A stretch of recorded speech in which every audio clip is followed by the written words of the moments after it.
Luke chapter 12. Meanwhile, when a crowd of many thousands had gathered, so that they were trampling on one another, Jesus began to speak first to his disciples, saying, "Be on your guard against the yeast of the Pharisees, which is hypocrisy.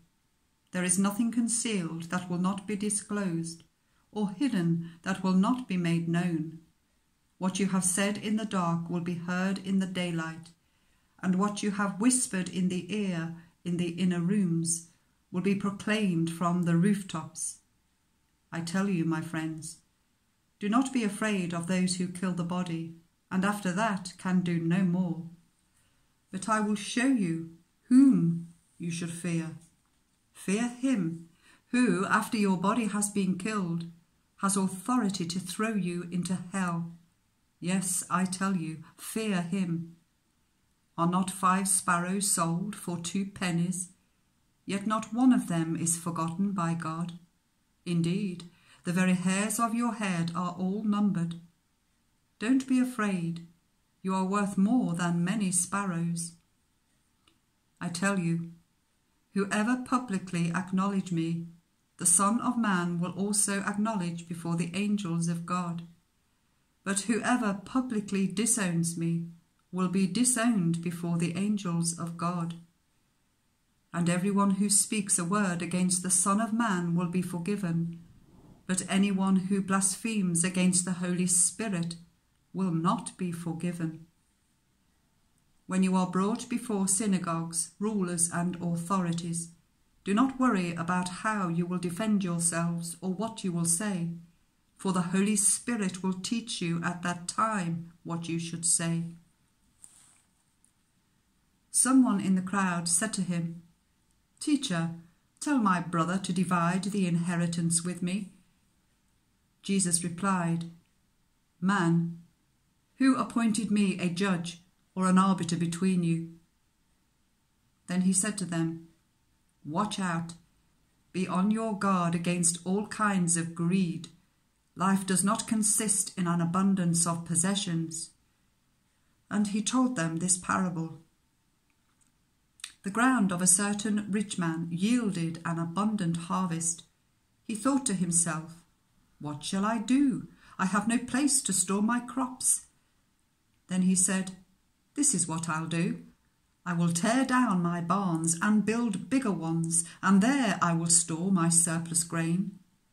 And I'll say to myself, you have plenty of grain laid up for many years. Take life easy. Eat, drink, and be merry." But God said to him, "You fool, this very night your life will be demanded from you. Then who will get what you have prepared for yourself? This is how it will be with those who store up things for themselves, but are not rich towards God." Then Jesus said to his disciples, "Therefore I tell you, do not worry about your life, what you will eat, or about your body, what you will wear. Life is more than food, and the body more than clothes. Consider the ravens. They do not sow or reap. They have no storeroom or barn, yet God feeds them. And how much more valuable you are than birds.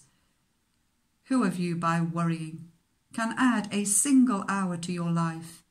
Since you cannot do this very little thing, why do you worry about the rest? Consider how the wild flowers grow. They do not labor or spin. Yet I tell you, not even Solomon in all his splendor was dressed like one of these. If that is how God clothes the grass of the field, which is here today and tomorrow is thrown into the fire, how much more will he clothe you, you of little faith? And do not set your heart on what you will eat or drink. Do not worry about it, for the pagan world runs after all such things, and your Father knows that you need them. But seek his kingdom, and all these things will be given to you as well. Do not be afraid, little flock, for your Father has been pleased to give you the kingdom. Sell your possessions and give to the poor. Provide purses for yourselves that will not wear out, a treasure in heaven that will never fail, where no thief comes near and no moth destroys. For where your treasure is, there your heart will be also. Be dressed, ready for service, and keep your lamps burning, like servants waiting for their master to return from a wedding banquet, so that when he comes and knocks, they can immediately open the door for him.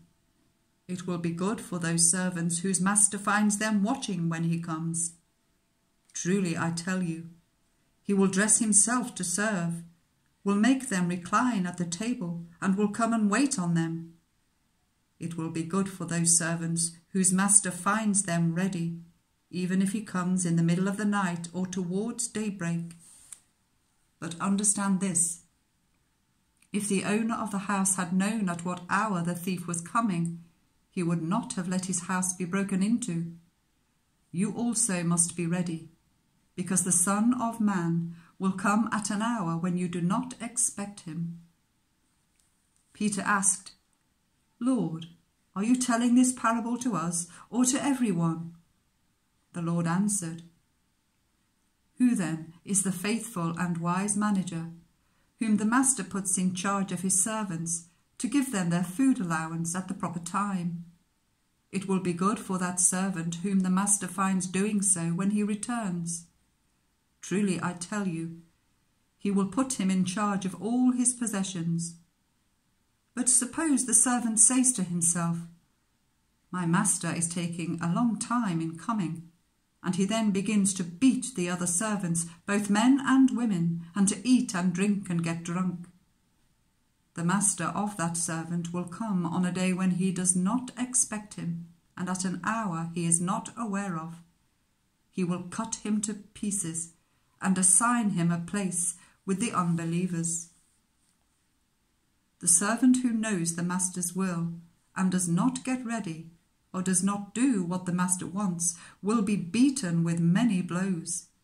But the one who does not know and does things deserving punishment will be beaten with few blows. From everyone who has been given much, much will be demanded, and from the one who has been entrusted with much, much more will be asked. I have come to bring fire on the earth, and how I wish it were already kindled. But I have a baptism to undergo, and what constraint I am under until it is completed. Do you think I came to bring peace on earth? No, I tell you, but division. From now on, there will be 5 in one family divided against each other, 3 against 2 and 2 against 3. They will be divided, father against son, and son against father, mother against daughter, and daughter against mother, mother-in-law against daughter-in-law, and daughter-in-law against mother-in-law. He said to the crowd, When you see a cloud rising in the west, immediately you say, It's going to rain, and it does. And when the south wind blows, you say, It's going to be hot, and it is. Hypocrites! You know how to interpret the appearance of the earth and the sky. How is it that you don't know how to interpret this present time? Why don't you judge for yourselves what is right?